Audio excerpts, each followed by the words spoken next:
just made an appearance on Ultimate Spider-Man this past week with a new episode, and no brow. Huh.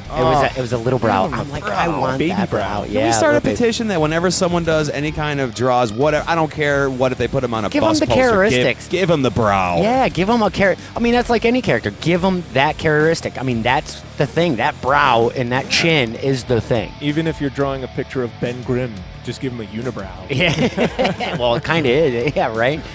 I want him brow-ridden. Let's get some Scorsese brow. Not Yeah. browless, not like braless. Browless. Anyway, Let those puppies be free. yes, right. Dump Comics. those out. Comics this week.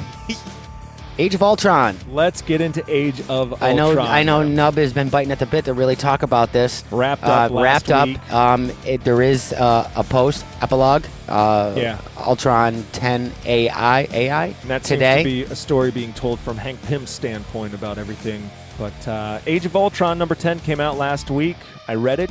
What'd you guys think? I didn't like it.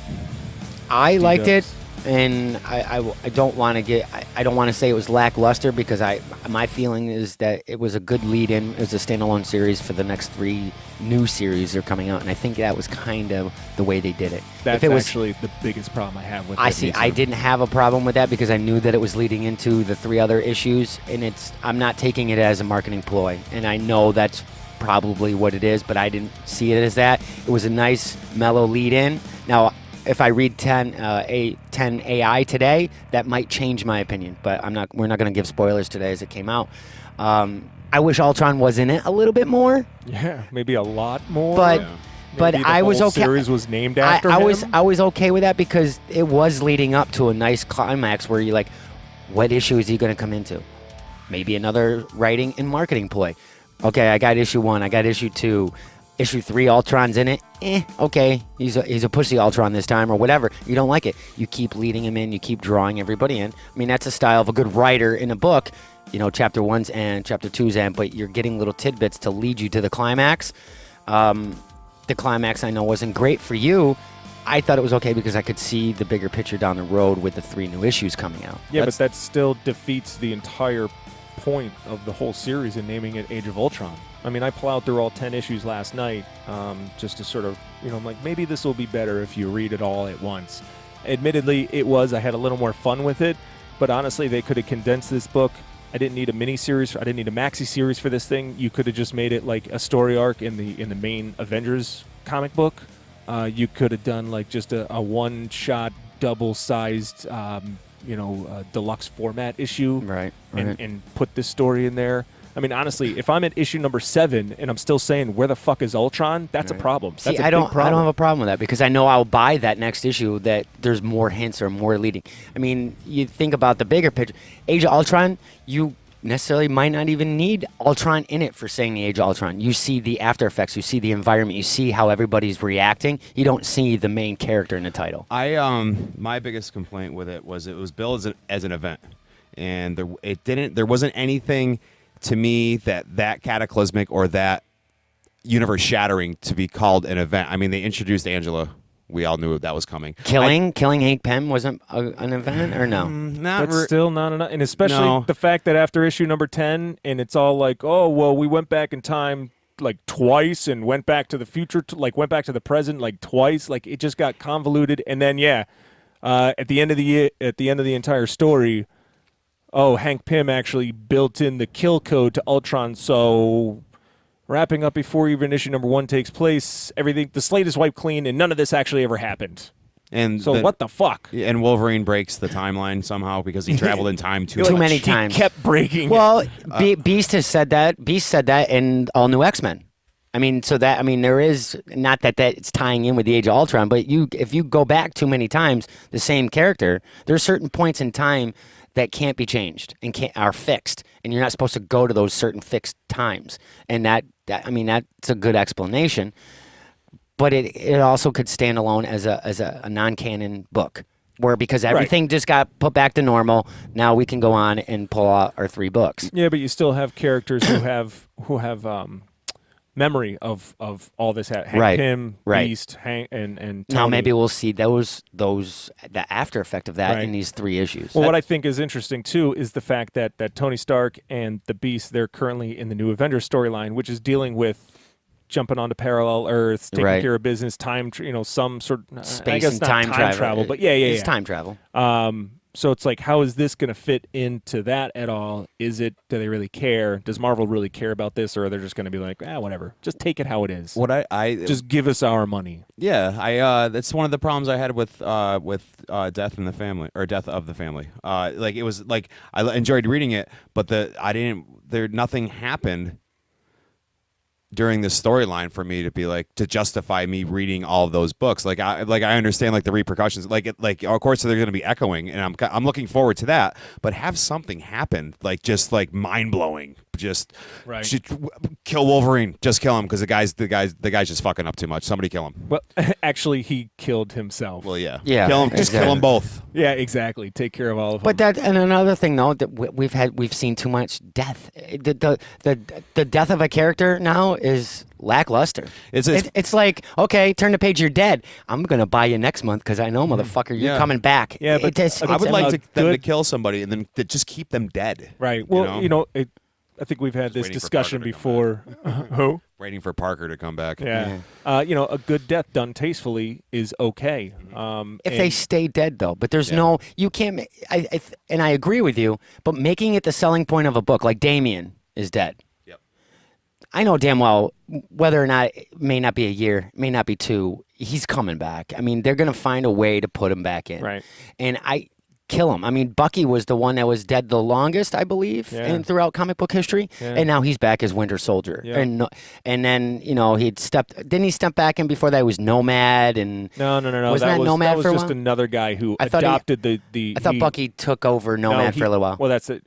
The character Jack Monroe, who Right. is Nomad, he adopted the Bucky persona. Oh, okay. but it wasn't Bucky Barnes. Right. And then he went. And then he went to Nomad with his discs, and I his think cheap he's yellow dead now. discs. I think he's dead now. Shit, let's bring him. His Nerf gun. That's pretty much what it was like. Actually, I think he died in the storyline that brought Bucky back from the dead. Really? Which I have to say, So you actually, kill one guy to bring back another one? I read that storyline, and I will say that Bucky's Little O. Henry action. I remember that Bucky's storyline. revival was actually well conceived. Well done. It was well done. It was Ed Brubaker doing it on Sounds like Captain a band America. name. Bucky Revival. But would you Bucky need? revival. But would you need somebody like we were talking about with the Batman storyline in this Age of Ultron? You saying kill somebody, is that something that would have made it better for you? I think not killing somebody and maybe changing the writing a little bit or more climactic.